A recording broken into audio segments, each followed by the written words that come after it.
that it, John? Is that all we were doing? That's it, that's all we want. We hope that that is the last piece of the puzzle, but we'll have to wait and see. Either that's the problem or something really stupid and simple is the problem. Now guys, episode 4, 5, 6, not too sure. You'll see it in the title. Me, Gav, Danny, jumped in the garage. We've got the engine running. The engine runs okay. We have a problem with, we think a problem with the flywheel. It rattles like a bastard. We're concerned that it's either the flywheel or it's the engine. So this morning, flywheel's coming off, we're going to investigate. We're potentially going to take it apart, we're going to take away the dual mass and have a single mass. Put it back together, run it. If it goes quiet, comes up. If it's still loud, then potentially it's the engine. So it could be big end bearing, it could be the main bearings of the crank. We don't know. After that, it's surprisingly quiet with the exhausts. Even though they're so short, it is actually quite quiet. So the exhausts are coming off, and we'll run it manifolds only. And if it spits flames, that'll be it. But we'll best have to not annoy the neighbours too much because it will be too loud. Right now, spotting the engine, bell housing's coming off, and I hope to get some time-lapse footage of us doing that. Go from there.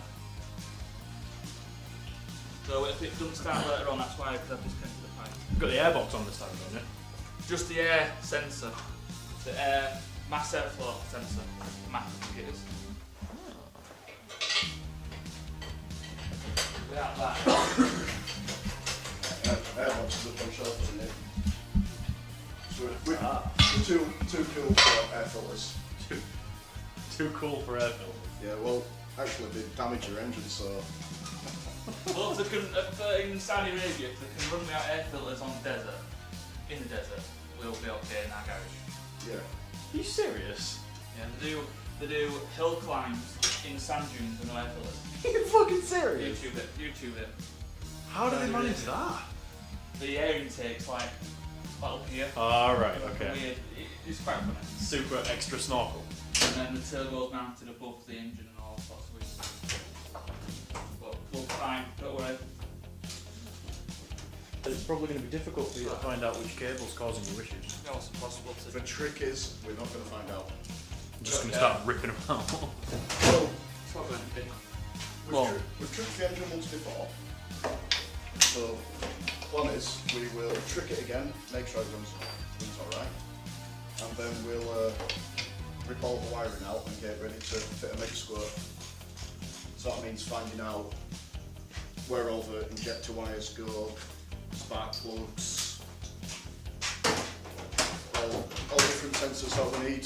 The essentials. Yeah, we'll just strip all the wires back and see how far back we can get them.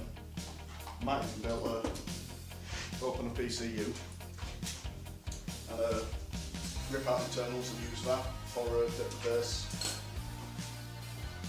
Occasional wires cutting. No, there should be enough give.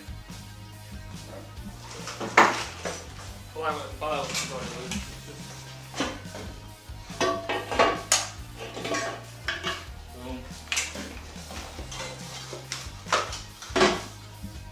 Imagine doing that in a car. Like.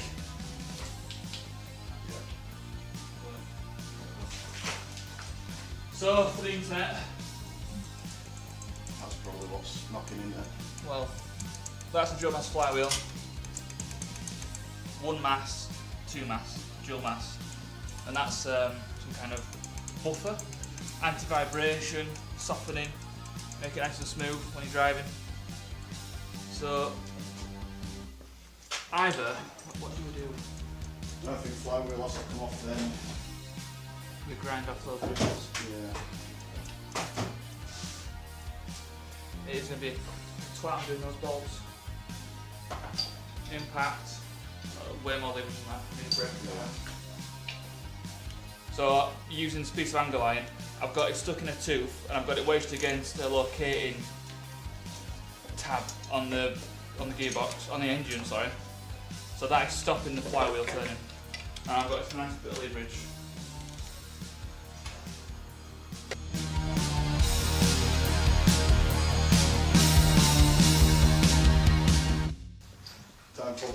to a lever.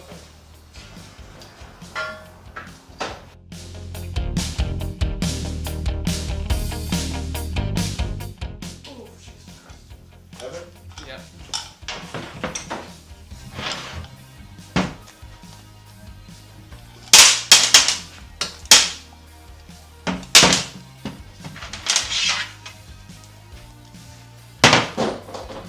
Really sharp.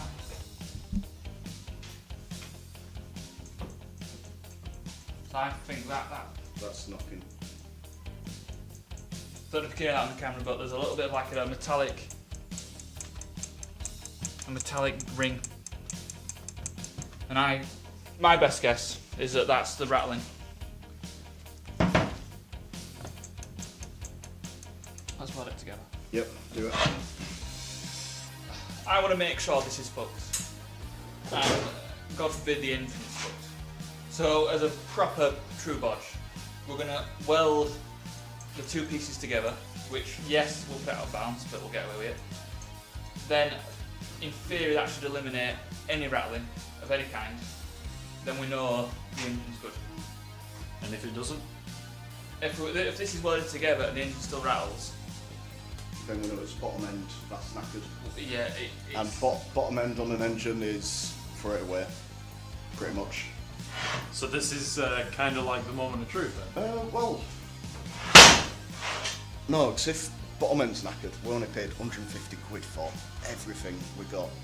So, worst case scenario, we can set Mega Squirt up on it, get it running, even though it's knackered, and we can test fit it into the Capri, get it all where we want to, get all turbo manifolds built, turbos mounted where we need them to.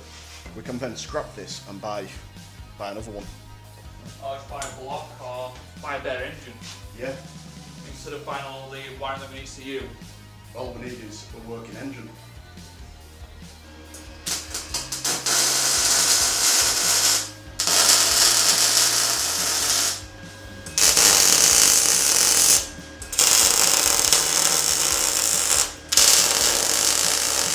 Right, she's done. Well, I think this is the future. So this is now a single mass flywheel to get it balanced. No, I'm only kidding, by the way, in case you can't tell my sarcasm.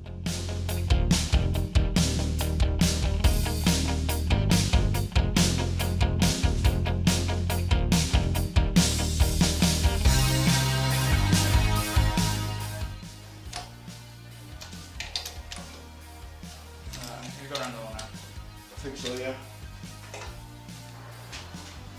Right. Does it fit over the modified flywheel? Yeah.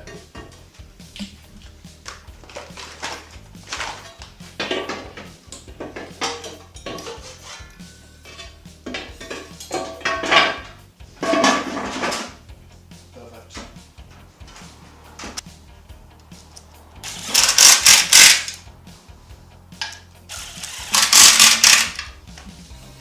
You can get the engine running, but not by traditional means. But what happens when the engine's running? Can you operate it like an engine? Yeah. You can rev it, yeah. Yeah? It's just in the transfer from the jack to here, the last click of the key, which is the start click, does not work. But everything else is fine, so we don't know what's going on there. So we do the first click, the second click, and then we use a screwdriver to hotwire the start motor. And then it comes to life. Right, next job, start motor back on.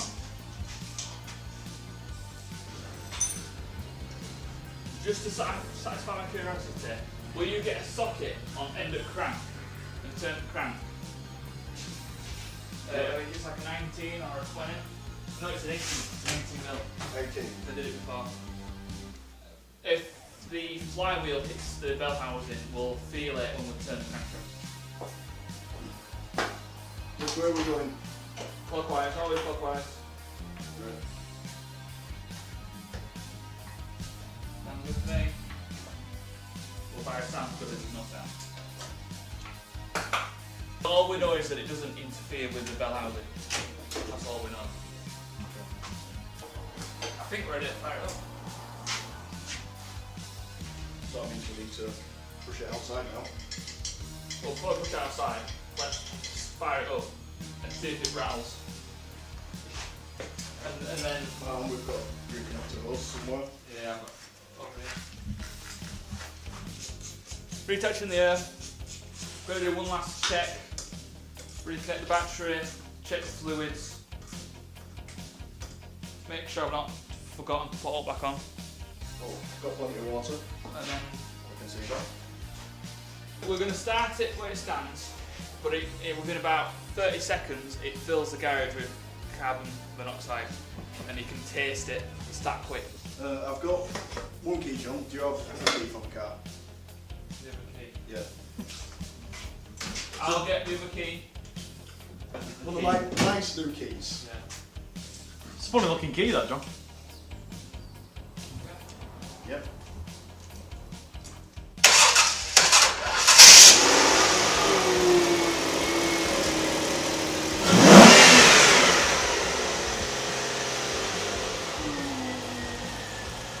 That's the working engine. And It's quiet. It's quiet. It's actually very good. that's what this thing's from.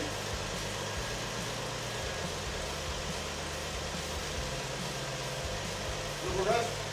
Yeah, a little red.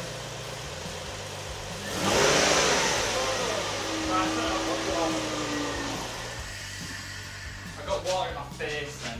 Where did it come from? This clamp, it's not tight. A win for Engineering Chronicles and Educated. We've welded the dual mass flywheel and it's now gone quiet. So, fuck you.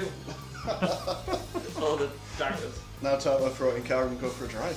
And it sounded nice and sweet and can you smell, can you taste it? It smells delicious. For They're fuel. done. Like that poison right now. It only leaked when you revved it. So it was built of pressure and it was So where were it leaking from exactly? Underneath. that clamp, between the clamp and the engine. Right. And I get the correct there. So I've put a new clip on it, nipped it up. I'm not too confident, but we're going to just fire it up and just see if it leaks. So let it idle for 10 seconds, then give it a little rev. So it'll go down quick revving it. Okay.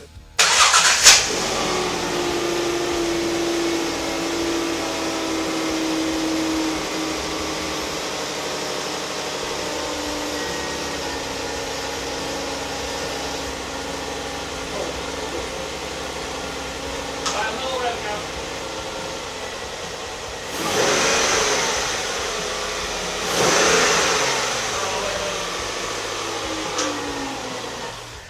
Got another leak now. That's fixed. Where's that one? So we take it off. This is what's called an electronic throttle body.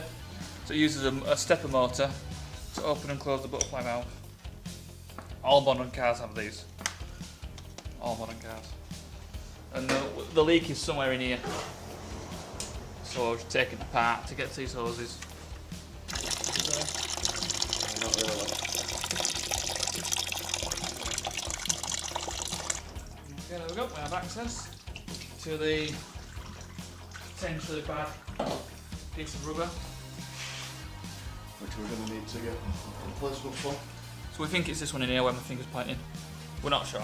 So we want to get rid of any leaks so that we can try and get the engine hot.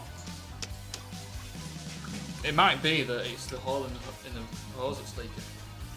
In which case we're fucked anyway. Yep. Oh, God damn it, John.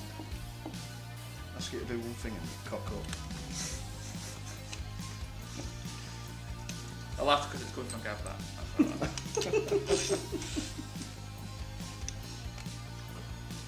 Do you ever wonder why we're here? I forgot. Well, life's great mystery. Key number 1. I need to connect the battery. Everything goes funny. Unlock the car, because it still thinks it's a car.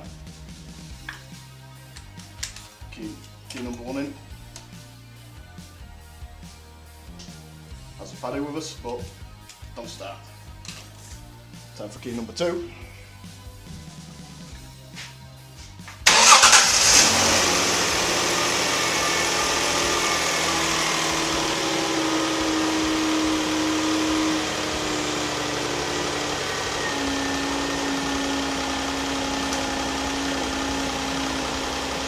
Accelerator.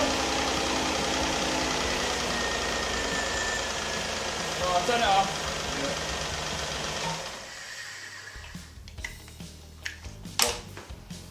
Yeah. Oh, John. You put it back on. Eh? Right, start again.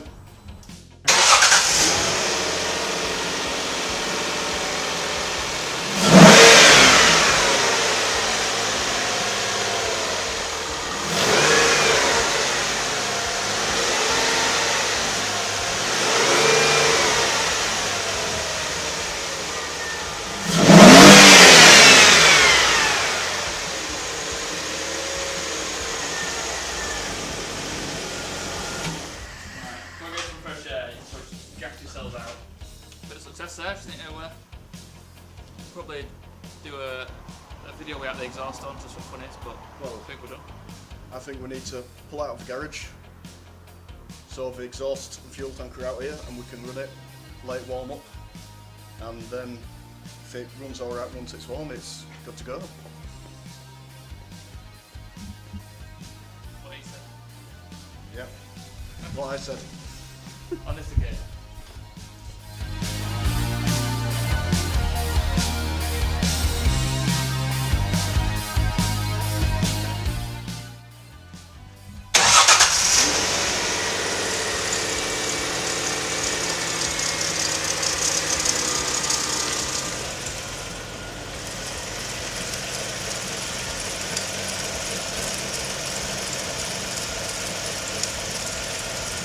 She's not up there.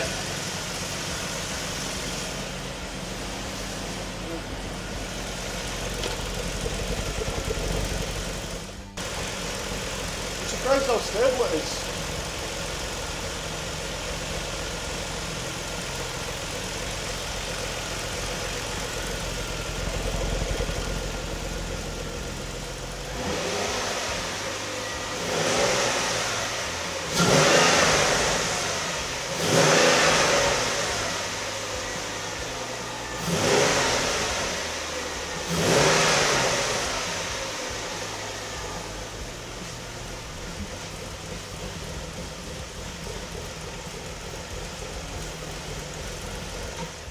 I wasn't doing that before. Something's not quite right. What, running lumpy? Yeah.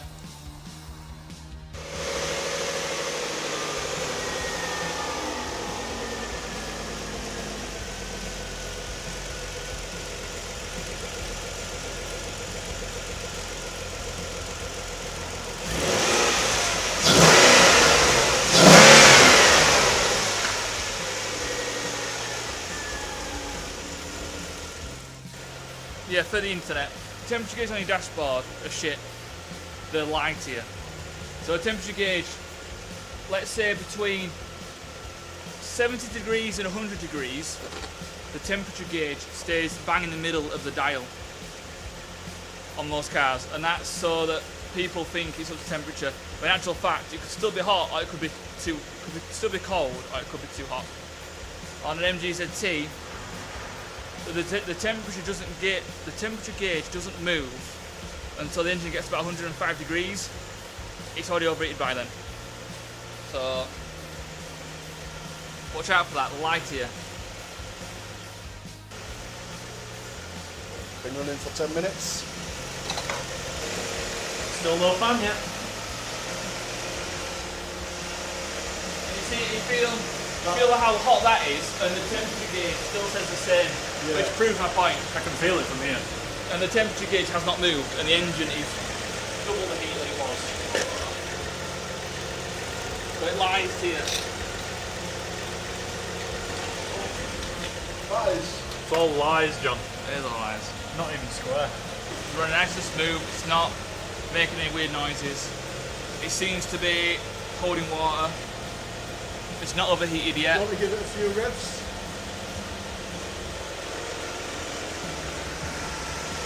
Go away, John.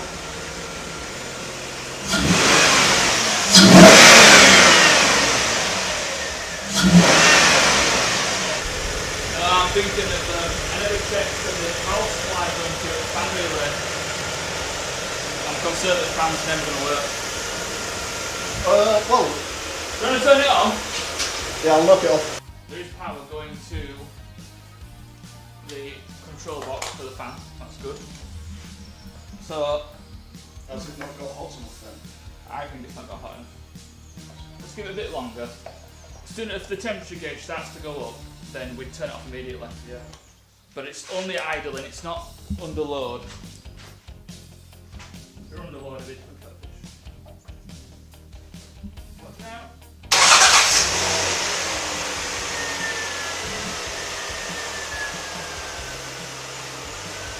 So what we're doing now, what John's doing at the minute, is disconnecting as many wires, as many control modules as he can.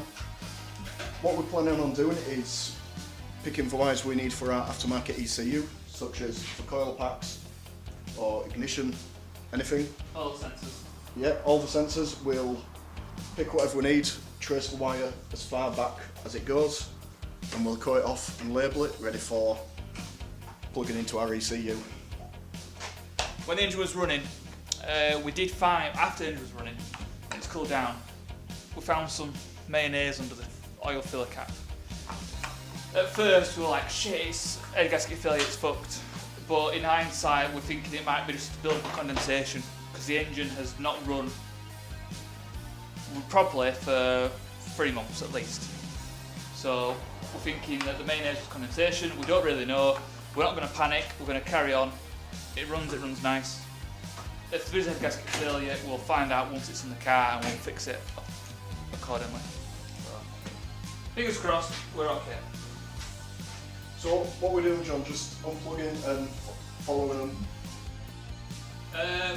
My advice, I'd start on the gauge, I'd start on the sensor, start on each one. Like that one there, and I would get a really sharp knife and I would cut all the insulation tape off. Yeah. And I'd feed it back as far as I could.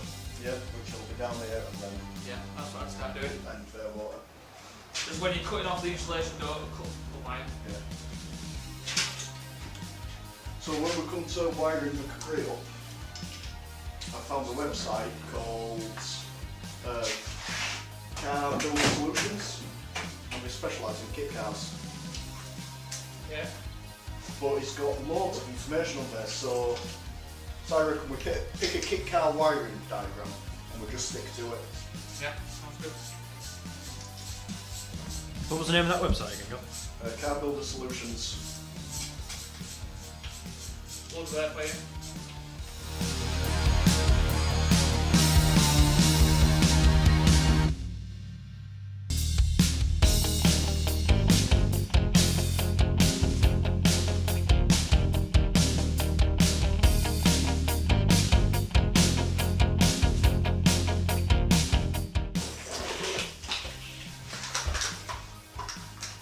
John, I'm bored of this already. You wanted to do it. I know. So as you can see, we've been busy at work. Even Danny's been helping out on this one. We've taken the manifold off. We've stripped back every wire and condensed the whole loom we had before into just what's under here. Will be. But it's not done yet. No. Yeah, there's a lot more to do. We've spent a couple of hours on it and it's taken ages. The plan is to have the bare minimum. All that is going to go. A lot of it is scrap, but the plan is to, like I said before, just collect what wires we do need, tie them off, and just slowly sort through it all. Then once we've got our Mexico ECU, we can unreel all our wires and wire it up. So if you want to come in closer, for example, the ignition coil, this one here, so we'll be reusing that wire and the earth wire for Mexico. So that's why we've done this, so that we can unravel that and make his own loom. All these are for injectors. Got more coils over here, and it's just every little bit in that radiator power cable. Well, so we've got all sorts, haven't we? That's about it, really. So I think that's episode. Do we know what episode it is? Episode 5. I can't remember. Episode 5. That's Stripping the engine, testing the engine, playing with the engine. I don't know. That's the end of this episode. Until next time. Yeah. Right. ACU signing off.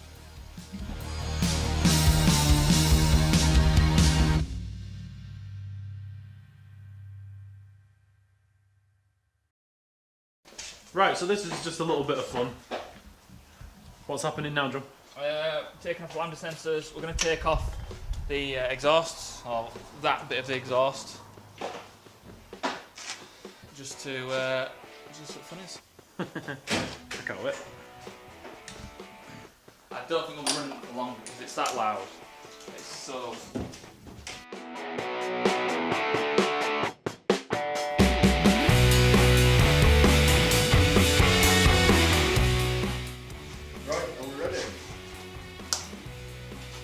Right, let's just. I'm going to stand back. I can't wait for long. Right, hang on, Gav. Let me get down here. Alright, so, just real quick before he fires it up, this is... Okay, so this is a 3 litre V6 with manifold only exhausts. Should I have air defenders on? You probably should.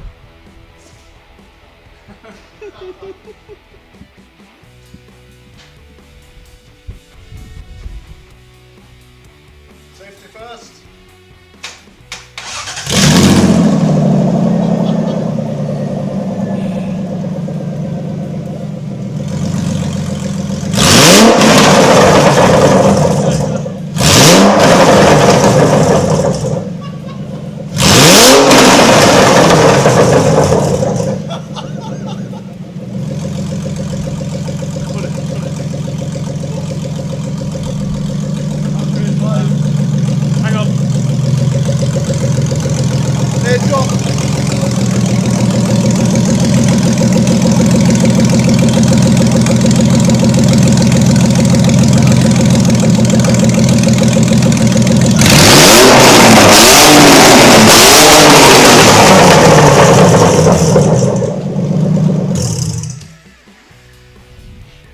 Sorry, lads.